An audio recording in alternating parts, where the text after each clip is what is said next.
요한복음 1장. 태초에 말씀이 계셨습니다. 그 말씀은 하나님과 함께 계셨는데 그 말씀은 곧 하나님이셨습니다. 그분은 세상이 창조되기도 전에 하나님과 함께 계셨습니다. 모든 것이 그분을 통하여 지음을 받았습니다. 지음을 받은 것 중에서 어느 것 하나도 그분 없이 지어진 것이 없습니다. 그분 안에는 생명이 있습니다. 그 생명은 세상 사람들을 비춘 빛이었습니다. 그 빛이 어둠 속에서 빛을 발했지만 어두움은 그 빛을 깨닫지 못했습니다. 하나님께로부터 보냄을 받은 요한이라는 사람이 있었습니다. 요한은 그 빛에 대해 증언하여 자기를 통해 모든 사람들이 믿음을 얻도록 하기 위해 보냄을 받은 사람입니다. 요한 자신은 그 빛이 아니었으나 사람들에게 그 빛에 대하여 증언하기 위해 온 것입니다. 참빛이 있었습니다. 그 빛은 세상에 와서 모든 사람을 비췄습니다. 참빛이 되신 말씀이 세상에 계셨습니다. 세상은 그분을 통하여 지음을 받았는데도 그분을 알지 못하였습니다. 그분은 자기의 땅에 오셨으나 그의 백성은 그분을 영접하지 않았습니다.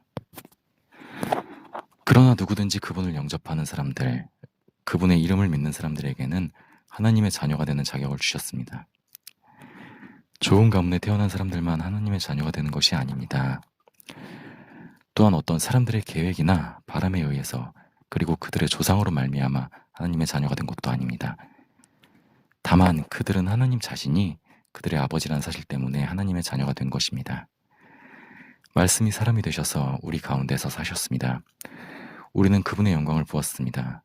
그 영광은 오직 아버지의 독생자만이 가질 수 있는 영광이었습니다. 그 말씀은 은혜와 진리로 충만해 있었습니다.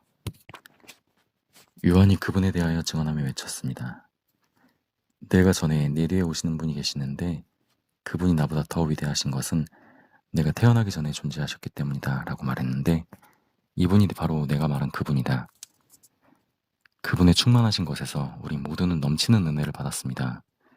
그것은 율법이 모세를 통해 주어졌지만 은혜와 진리는 예수 그리스도를 통하여 왔기 때문입니다. 지금까지 하나님을 본 사람은 아무도 없었습니다. 그러나 하나님이시며 아버지 곁에 계시던 독생자이신 분이 우리에게 하나님이 어떤 분이신지를 알려주셨습니다. 요한이 증언한 내용은 이렇습니다. 예루살렘에 사는 유대인들이 제사장과 레위인 몇 사람을 요한에게 보내어 당신은 누구십니까? 라고 묻게 했습니다. 요한은 그 질문에 거절하지 않고 대답했습니다. 그는 분명하게 말했습니다. 나는 그리스도가 아닙니다. 그러자 그 사람들이 요한에게 물었습니다. 그럼 도대체 당신은 누구십니까? 엘리야입니까? 요한이 대답했습니다. 아니요, 나는 엘리야가 아닙니다. 그러자 그 사람들이 물었습니다. 장차 오시기로 한 그 예언자입니까? 요한은 또 대답했습니다. 아닙니다. 그러자 그들이 요한에게 말하였습니다. 그렇다면 당신은 누구십니까? 우리는 우리를 보낸 사람들에게 보고해야 합니다. 대답해 주십시오. 당신은 자신을 무엇이라고 생각하십니까? 요한은 그 사람들에게 이사야 선지자의 말씀을 인용하여 대답하였습니다. 나는 광야에서 주님을 위하여 길을 곱게 만들어라 하고 외치는 사람의 소리입니다. 보냄을 받은 유대 사람들 중에는 바리새인이 보낸 사람이 있었습니다. 그 사람들이 요한에게 물었습니다. 당신이 그리스도도 아니고 엘리야도 아니고 예언자도 아니라면 왜 사람들에게 세례를 줍니까? 요한이 대답했습니다. 나는 사람들에게 물로 세례를 줍니다. 그러나 여러분 가운데 여러분이 알지 못하는 한 사람이 서 계십니다. 그 분은 내 뒤에 오시는 분이지만 나는 그분의 신발끈을 풀 자격도 없는 사람입니다. 이 모든 것은 요한이 세례를 주던 요단강 동편 베다니에서 일어난 일이었습니다. 다음 날 요한은 자기에게 오시는 예수님을 보고 이렇게 말했습니다. 보십시오. 세상 죄를 지고 가신 하나님의 어린 양이십니다. 이분이 바로 내가 내 뒤에 오시지만 그분이 나보다 더 위대하신 것은 내가 태어나기 전에 존재하셨기 때문이다 라고 말했던 분입니다.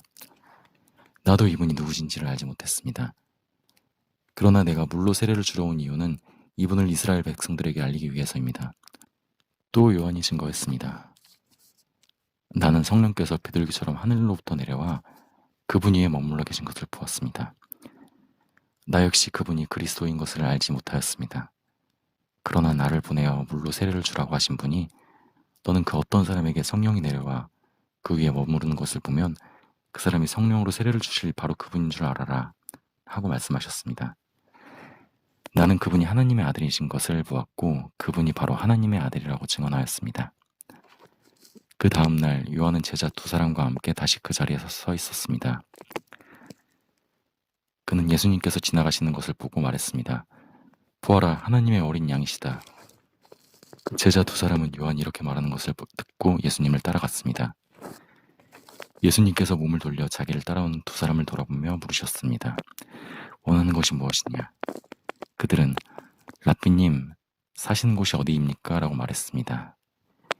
예수님께서는 와서 보아라 하고 대답하셨습니다. 그래서 두 사람은 예수님과 함께 갔습니다. 그들은 예수님께서 머무르시는 곳을 보았고 그날 예수님과 함께 그곳에서 지냈습니다. 때는 오후 4시쯤이었습니다. 요한에게서 예수님에 대한 이야기를 듣고 예수님을 따른 두 제자 중 한 사람은 시몬 베드로의 동생 안드레였습니다. 안드레가 첫 번째 한 일은 그의 형 시몬을 찾은 일이었습니다. 그는 시몬에게 우리가 메시아를 찾았어 라고 말했습니다. 그리고 나서 안드레는 시몬을 예수님께 데려왔습니다. 예수님께서는 시몬을 보시고 내가 요한의 아들 시몬이구나. 이제 너를 게바라고 부르겠다 라고 말씀하셨습니다. 다음 날 예수님께서는 갈릴리로 가기를 원하셨습니다. 예수님께서는 빌립을 만나시자 그에게 나를 따라오너라 하고 말씀하셨습니다. 빌립은 안드레와 베드로와 같은 동네인 베세다 사람이었습니다. 빌립은 나다나엘을 만나고는 그에게 이렇게 말했습니다. 모세가 율법책에 썼고 예언자들도 기록한 그분을 우리가 찾았다. 나사렛 사람 요셉의 아들 예수님이 바로 그분이시다. 그러나 나다나엘은 빌립에게 나사렛에서 뭐 좋은 것이 나올 수 있겠는가? 라고 말했습니다. 빌립은 와서 보아라 하고 대답했습니다. 예수님께서는 나다나엘이 자기에게 오는 것을 보시고 여기 참 이스라엘 사람이 있다. 이 사람에게는 거짓된 것이 하나도 없다. 라고 말씀하셨습니다. 나다나엘은 예수님께 저를 어떻게 아십니까? 하고 물었습니다. 예수님께서 대답하셨습니다. 빌립이 너를 부르기 전 네가 무화과나무 아래에 있는 것을 내가 보았다. 나다나엘은 예수님께 선생님, 당신은 하나님의 아들이시며 이스라엘의 왕이십니다. 라고 대답하였습니다. 예수님께서는 나다나엘에게 네가 무화과나무 아래에 있는 것을 내가 보았다고 말해서 나를 믿느냐? 그러나 너는 그것보다 더 큰 일을 보게 될 것이다. 라고 대답하셨습니다. 그리고 그들에게 내가 너희에게 진리를 말한다. 너희는 하늘이 열리고 하나님의 천사들이 인자 위에서 오르락 내리락 하는 것을 보게 될 것이다. 라고 말씀하셨습니다.